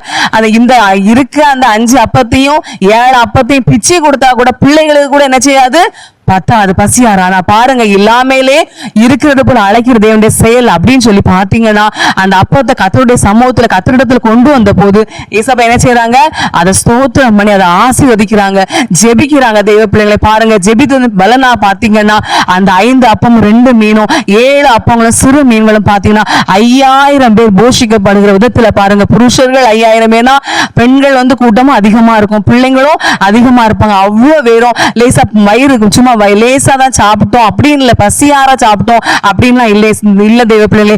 திருப்தியா சாப்பிட்டது போதும், இனி எங்களுக்கு வேண்டவே வேண்டான்னு சொல்லப்படுற விதத்துல அவங்க என்ன செய்வாங்க, அப்பத்தையும் மீனையும் திருப்தியா புசிக்கிற விதத்துல ஏசப்பா அந்த இடத்துல ஒரு அற்புதம் நடந்த தெய்வ பிள்ளைகளை. பாருங்க, இல்லாம இருக்கிறது போல அழைக்கிற தேவனுடைய செயலின் அனுபவத்தை குறிச்சு பாத்தீங்கன்னா 5 அப்பம் 2 மீனை ஆசீர்வதிக்கிறாங்க, 7 அப்பமும் சில சிறு மீன்களை மாத்திரம் ஆசீர்வதித்து பாத்தீங்கன்னா எல்லாரும் புசித்து மீதமும் 12 கூட 7 கூட எடுக்கிற விதத்துல ஆண்டுடைய செயல் இல்லாமல இருக்கிறது போல அழைக்கிறது செயலை நாம பார்க்கக்கூடிய அனுபவத்துல காணப்படுறோம் தெய்வ பிள்ளைங்களே. கர்த்தருடைய பரிசுத்த நாம ஸ்தோத்திரம். நம்ம கூட பாத்தீங்கன்னா நம்முடைய ஜீவித்துல கூட பாத்தீங்கன்னா இந்த இருந்த கொஞ்சம் அந்த 5 அப்பம் 2 மீனை போல நம்முடைய வாழ்க்கையில என்னுடைய தனிப்பட்ட ஜீவியத்துல எனக்கு கொஞ்சம் தான் தெய்வீக சுபாவம் இருக்குது. வேதத்துல சொல்லப்பட்ட நீடிய பொறுமை, தாழ்மை, ஏசப்பா சிலுவையின் மரணபரியந்த தன்னை தாழ்த்தின இந்த மாதிரி பட்டதான சுபாவம் எனக்கு இல்லையே. நானும் அநேக நேரத்துல என்ன செய்யறேன், என்னுடைய பொறுமை எனக்கு சோதனைகள் வரும்போது என்ன செய்யறேன், என் நிதானத்தை இழந்துறேன், நானும் ஒரு கோபக்காரியா மாறி இருக்கேன். வேதத்தில் சொல்லப்பட்ட அனுபவம் எனக்கு இல்லை, ஏசப்பாவை போல எனக்கு சுபாவம் இல்லையே அப்படின்னு சொல்லி நம்ம அநேக நேரத்தை நம்ம கடந்து போற பாதையில நம்ம சோர்ந்து போலாம், நம்ம முறையிடலாம் தெய்வ பிள்ளைங்களா. அப்படிப்பட்ட அனுபவத்துல என்கிட்ட கொஞ்சம் தான் பொறுமை இருக்கு, கொஞ்சம் தான் சுபாவம் இருக்கு அப்படின்னு சொல்லி நம்ம நினைச்சு நம்ம கர்த்தருடைய சமூகத்துல இருப்போம். ஆனா இந்த 5 அப்பத்தையும் 2 மீனையும் கர்த்தர் ஆசீர்வதித்து 5000 பேர் திருப்தியாக்கப்பட்டது போல 7000 பேர் திருப்தியாக்கப்பட்டது போல நம்ம ஆண்டவர்கிட்ட ஒப்பு கொடுக்கும் போது, ஏசப்பா என்னுடைய சுபாவத்தை மாற்றுங்க, என்னுடைய சுபாவத்தை ஆசீர்வதிங்க, உங்களை போல என்ன மாற்றுங்க, நம்ம ஜெபிக்கும் போது அந்த எல்லா ஜனங்களும் சாப்பிட்டு திருப்தி அடைந்தது போல நம்முடைய சுபாவத்தையும் தேவன் ஆசீர்வதித்து நாம கோபக்காரங்க இவங்க மத்தியில வாழவே முடியாது, ஜீவிக்கவே முடியாது அப்படின்னு சொல்லப்படுறவங்க கிட்ட கூட அவங்க கிட்ட கூட நம்ம வாழ்ந்து அவங்க மத்தியில ஒரு சாட்சியா வாழ்ந்து கர்த்தருடைய நாம் மகிமைப்படுவதில் கர்த்தர் நம்மளை என்ன செய்வாங்க, சாட்சியா நிறுத்துவாங்க தெய்வ பிள்ளைகளே. அது மாத்திரம் என்கிட்ட கொஞ்சம் கடுகளவு தான் விசுவாசம் இருக்குது, என்கிட்ட விசுவாசமே இல்லை, என்கிட்ட தைரியம் அவநம்பிக்கை அவிசுவாசம் தான் இருக்கு அப்படின்னு சொன்ன சோர்ந்து போய் அனுபவத்தை நம்ம காணப்படுவோம். ஆனா ஆண்டவரே என்னையும் கூட ஆசீர்வதிங்க ஏசப்பா, அந்த 5 அப்பத்தை நீங்க ஆசீர்வதிங்களே அதுபோல என்ன ஆசீர்வதிங்க அப்படின்னு சொல்லி நம்ம ஜெபிப்போம். ஆனா கர்த்தர் நம்ம ஒவ்வொருவரையும் கடுகள விசுவாசம் நமக்குள்ள இருந்தாலும் நம்ம மிகப்பெரிய விதத்துல நம்முடைய விசுவாசம் வர்த்திக்கப்படுகிற விதத்துல நாமும் ஆசீர்வாதமா இருப்போம், நம் மூலம் மற்றவங்களும் ஆசீர்வாதத்தை பெறக்கூடிய விதத்துல கர்த்தர் நம்மை ஆசீர்வதிக்கக்கூடியவங்களை காணப்படுறாங்க தெய்வ பிள்ளைவே. அது மாத்திரம் என்கிட்ட ஒரே ஒரு தாளந்து தான் இருக்கு, என்கிட்ட 5 தாளந்து இல்ல 10 தாளந்து இல்ல அப்படின்னு சொல்லி நம்மளையே நினைச்சு சோர்ந்து போய் என்கிட்ட இருக்கிறது ஒண்ணுதான் அப்படின்னு சொல்லி விதத்தை சொல்லப்படுறது போல அந்த ஒரு தாளந்து பூட்டி மண்ணுக்குள்ள புதைச்சி வச்சாங்கல்ல, அப்படிப்பட்ட அனுபவத்துல நம்ம காணப்படாம அந்த உயிருக்கு அந்த ஒரு தாளந்தையும் கூட ஆண்டவரே ஆசீர்வதிங்கன்னு சொல்லி கர்த்தருடைய சமூகத்துல நம்ம தாழ்த்துவோமானா, ஆண்டவராகிய தேவன் நம்ம ஒரு தாளந்து உடையவர்கள் 10 தாளந்து உடையவர்கள் விதத்துல ஏசப்பா என்ன செய்வாங்க, ஆசீர்வதிக்கக்கூடியவங்களா காணப்படுறாங்க. அல்லேலூயா. 2 ராஜாக்கள் 2ஆம் அதிகாரம் 19 வாசிக்கும் போது, 2 ராஜாக்கள் 2ஆம் அதிகாரம் 19 வாசிக்கும் போது வாசிங்க. பின்பு அந்த பட்டணத்தின் மனுஷர் எலிசாவை நோக்கி, இதோ எங்கள் ஆண்டவன் காண்கிறபடி இந்த பட்டணம் குடியிருப்புக்கு நல்லது, தண்ணீரோ கெட்டது, நிலமும் பால் நிலம் என்றார்கள். அப்பொழுது அவன் ஒரு புது தோண்டியை எடுத்து அதிலே உப்பு போட்டு கொண்டு வாருங்கள் என்றான். அதை அவனிடத்தில் கொண்டு வந்த போது அவன் நீரூற்றண்டைக்கு போய் உப்பை அதிலே போட்டு, இந்த தண்ணீரை ஆரோக்கியமாக்கினேன், இனி இதனால் சாவும் வராது, நிலப்பாழும் இராது என்று கர்த்தர் சொல்கிறார் என்றான். போதும் பாருங்க தெய்வ பிள்ளைங்க, இங்க பாத்தீங்கன்னா எலிசா தீர்க்கதரிசி கிட்ட வந்து பாத்தீங்கன்னா சொல்றாங்க, ஆண்டவரே இந்த பாத்தீங்கன்னா இந்த இடம் வந்து ரொம்ப குடியிருப்புக்கு ரொம்ப நல்ல இடம், ஆனா பாத்தீங்கன்னா நிலப்பாழும் இருக்குது, தண்ணீரும் கெட்ட தண்ணீரா இருக்குது, மாறாவின் தண்ணீர் போல கசப்பான தண்ணீர் அப்படிலாம் சொல்லப்படல. இங்க என்ன சொல்லுவோம், தண்ணி வந்து கெட்டது, நிலமும் பால் நிலம், நிலமும் பால் நிலம், தண்ணீரும் கெட்டது, ஆனா குடியிருப்புக்கு நல்ல இடம், வாழ்றதுக்கு நல்லா இருக்கு, தண்ணிக்கு மோசமா இருக்குது, நிலமும் பால் நிலம். ஒரு நிலம் பால் நிலம் பாருங்க, ஏதாவது ஒரு கருவேப்பிலை செடி கூட வைக்கிறதுக்கு இந்த மண்ணு வந்து பிரயோஜனம் கிடையாது. ஒரு கீரையை வச்சுக்கலாம், நம்ம வீட்டு பிரயோஜனம், ஒரு கீரை வச்சுக்கலாம், ஒரு தக்காளி செடி வச்சுக்கலாம், நமக்கு வீட்டுக்கு தேவையானதை என்ன செய்யலாம், பயிரிடலாம். ஆனா அந்த நிலம் மோசமான பால் நிலமா காணப்படுது, தண்ணியும் கெட்ட அனுபவத்துல காணப்படுது அப்படின்னு சொல்லி பாத்தீங்கன்னா முறையிடுறாங்க. அவங்களுடைய குடியிருக்கு, நாங்க இதுல வாழலாம், ஆனா இப்படி இருக்கு, தண்ணி இப்படி இருக்குது, நிலமும் இப்படி இருக்குது என்று சொல்றாங்க. தெய்வ பிள்ளைகளை பாருங்க, அப்படிப்பட்டதான அனுபவத்துல இல்லாம இருக்கிறது போல அழைக்கிற தேவனுடைய செயலின்னு பாத்தீங்கன்னா அந்த தீர்க்கதரிசி சொல்றாரு, நீங்க என்ன புது தோண்டிய கொண்டு வாங்க, அந்த புது தோண்டியில உப்பை போட்டு கொண்டு வாங்க அப்படின்னு சொல்றாங்க. அந்த பாருங்க கொண்டு வந்து கொடுக்குறாங்க. கொண்டு வந்து மாத்திரத்துல பாத்தீங்கன்னா அந்த எலிசா தீர்க்கதரிசியும் பாத்தீங்கன்னா அந்த தண்ணியில உப்பை போட்டு, இதை நான் ஆரோக்கியமாக்கினேன், இனிமேல் என்ன செய்யுது, நிலப்பாலும் இராது, தண்ணியும் கெட்ட அனுபவத்துல காணப்படாது அப்படின்னு சொல்லி கர்த்தர் உரைக்கிறார் என்று கர்த்தருடைய வார்த்தையா சொல்றார். தெய்வ பிள்ளைங்க பாருங்க, அவ்வளவு நாள் அத்தனை வருஷம் அந்த நிலமும் மோசம், தண்ணி கெட்ட அனுபவத்துல காணப்பட்டுச்சு, ஆனா இல்லாமல இருக்கிறது போல அழைக்கிறது செயலின் அனுபவமா பாத்தீங்கன்னா, ஜெபித்து கர்த்தருடைய வார்த்தையை ஜெபித்த பிற்பாடு பாருங்க கர்த்தருடைய வார்த்தையை உரைக்கிறாங்க. இனி இதுல இருந்த எல்லாமே சாவும் மாற்றப்படுது, எல்லாமே ஒரு ஆசீர்வாதம் உண்டாயிற்று என்று சொல்ற அனுபவத்தை பார்க்கணும். பாருங்க, உண்மையா யோசித்து பாருங்க, உப்பு தண்ணியில போட்டா உப்பு ஆசீர்வாதம் அந்த எப்படி இருக்கும், ஒரு கப்ல உப்பு போட்டு நம்மளால குடிக்க முடியுமா, குடிக்கவே முடியாது. தெய்வ பிள்ளைங்களே, உப்பு போட்டு ஒரு நிலத்துல உப்பு போட்டா கூட அந்த எந்த ஒரு பூச்சி போட்டு எந்த ஒரு இதுவுமே முளைக்காது. உப்பு மண்ணுல போட்டோம்னா எந்த ஒரு இதுவுமே பயிரிட முளைக்காது, அந்த இடத்துல ஒரு பிரயோஜனமே இல்லை. ஆனா பாத்தீங்கன்னா அந்த இடத்துல உப்பை போட்டுதான் ஜெபிக்கிற ஒரு அனுபவத்தை பார்க்க தெய்வ பிள்ளை. உப்பு என்பது எதை குறிக்குது அப்படின்னு சொல்லி பாத்தீங்கன்னா, மார்க் 9:49 வாசிக்கும் போது, மார்க் 9:50 வாசிக்கும் போது பாத்தீங்கன்னா, எந்த பலியும் உப்பினால் உப்பிடப்படுவது போல எந்த மனுஷனும் அக்கினியினால் உப்பிடப்படுவான். உப்பு நல்லதுதான், உப்பு சாரமற்று போனால் அதற்கு எதினாலே சாரம் உண்டாக்குவீர்கள். உங்களுக்குள்ளே உப்புடையவர்களாயிருங்கள், ஒருவரோடு ஒருவர் சமாதானம் உள்ளவர்களாயும் இருங்கள் என்றார். சொல்லப்பட்ட தெய்வ பிள்ளைகளுக்கு எந்த பலியும் உப்பினால் உப்பிடப்படுவது போல எந்த மனுஷனும் அக்கினியால் உப்பிடப்படுவான். உப்பு வந்து இங்க சொல்லப்பட்டது, உப்பு வந்து உப்பு சாரமற்று போனால் அதற்கு எதனாலே சாரம் உண்டாக்குவீர்கள். உங்களுக்குள்ளே உப்புடையவர்களாயிருங்கள். உப்பு என்பது ஒருவரோடு ஒருவர் அப்ப உப்பு என்பது எதை குறிக்குதுன்னு சொல்லி பார்த்தீங்கன்னா, ஒருவரோடு ஒருவர் நாம சமாதானமாய் வாழுகிற ஒரு அனுபவத்தை தான் குறிக்கக்கூடியது அனுபவமா காணப்படுது. தெய்வ பிள்ளைங்களே, எந்த பலியும் உப்பினால் உப்பிடப்படுவது போல அப்போ எந்த மனுஷனும் அக்கினியினால என்ன செய்வானா, உப்பிடப்படுவான். அப்ப அபிஷேகம், உண்மையான அபிஷேகத்தின் அனுபவம், உண்மையான சமாதானம் நமக்குள்ள இருந்தா அபிஷேகத்தை ஆவியை நினைச்சியாது அவித்து போட. அப்ப உண்மையான சமாதான அனுபவம் இருக்கும்போது நம்ம என்ன செய்ய மாட்டோம், நம்முடைய அபிஷேகத்தை அவித்து போடாத அனுபவத்துல காணப்படுவோம். தெய்வ பிள்ளை, அப்ப நம்முடைய வாழ்க்கையில உண்மையான ஒரு சமாதானம் நமக்கு தேவையாக நாம தேவனோடு சமாதானமா இருக்கணும், ஒருவரோடு ஒருவர் சமாதானமா இருக்கணும், யாவரோடு என்ன நாம சமாதானமாய் காணப்பட அனுபவம் ஜீவியம் காணப்பட வேண்டியது அவசியமா இருக்கு. தெய்வ பிள்ளைகள், உண்மையான சமாதானம் நம்ம இருதயத்துக்குள்ள இருந்தாதான் பாருங்க தெய்வ பிள்ளைங்களே, பூட்டிய வீட்டுக்குள்ளும் அந்த சீசர்கள் என்ன செய்தாங்க, சமாதானமா இருந்தாங்க. பூட்டிய வீட்டுக்குள்ள நம்ம சமாதானமா இருக்க முடியும். உண்மையான சமாதானம் இருந்தாதான், அரண்மனையில வாழ்ந்தா கூட உண்மையான சமாதானம் இருந்தாதான் அரண்மனையில கூட என்ன செய்ய முடியும், வாழ முடியும். தெய்வ பிள்ளைகள், உண்மையான சமாதானம் இருந்தாதான் சபைக்குள்ளேயும் நம்ம என்ன செய்ய முடியும், சமாதானமா இருந்து கர்த்தரை ஆராதிக்க முடியும். தேவ பிள்ளைங்களே, உண்மையான சமாதானம் நமக்குள்ள இருந்தாதான், சிறைச்சாலையில இருந்தா கூட தேவனை பாடி துதித்து ஆராதிக்க அந்த சமாதானம் இருக்கும்போது அபிஷேகத்தின் மூலம் என்ன செய்ய முடியும்? பாடி துதிக்க முடியும். தேவ பிள்ளைங்களே, உண்மையான சமாதானம் நமக்குள்ள இருந்தாதான், தேவனுக்காக பாடுபடும் போது, தேவனுக்காக நிந்தை, அவமானம், இப்படிப்பட்ட அனுபவங்களை இப்படிப்பட்ட பாதையினுடைய போகும்போது கூட நம்ம சந்தோஷமா அதை கடந்து போக முடியும். தேவ பிள்ளைங்களே, இப்படி நம்முடைய வாழ்க்கையிலையும் கூட நாமும் இப்படிப்பட்ட சமாதானத்தின் அனுபவம் உடையவர்களும் ஜீவிக்க கர்த்தர் நமக்கு கிருபை தருவாராக. அல்லேலூயா. 1 ராஜாக்களின் புஸ்தகம் 18ஆம் அதிகாரம் 41 வாசிக்கும் போது, 1 ராஜாக்கள் 18:41 வாசிக்கும் போது பின்பு எலியா ஆகாபை நோக்கி, நீர் போம், போஜனபானம் பண்ணும், பெருமழையின் இரைச்சல் கேட்கப்படுகிறது என்றான். ஆகாப் போஜனபானம் பண்ண போனான். பின்பு எலியா கர்மேல் பர்வதத்தினுடைய சிகரத்தின் மேல் ஏறி தரையிலே பணிந்து தன் முகம் தன் முழங்காலில் பட குனிந்து தன் ஊழியக்காரனை நோக்கி, நீ போய் சமுத்திர முகமாய் பார் என்றான். அவன் போய் பார்த்து ஒன்றும் இல்லை என்றான். நீ இன்னும் 7 தரம் போய் பார் என்றான். 7ஆம் தரம் இவன், இதோ சமுத்திரத்திலிருந்து ஒரு மனுஷனுடைய உள்ளங்கை அத்தனை சிறிய மேகம் எழும்புகிறது என்றான்.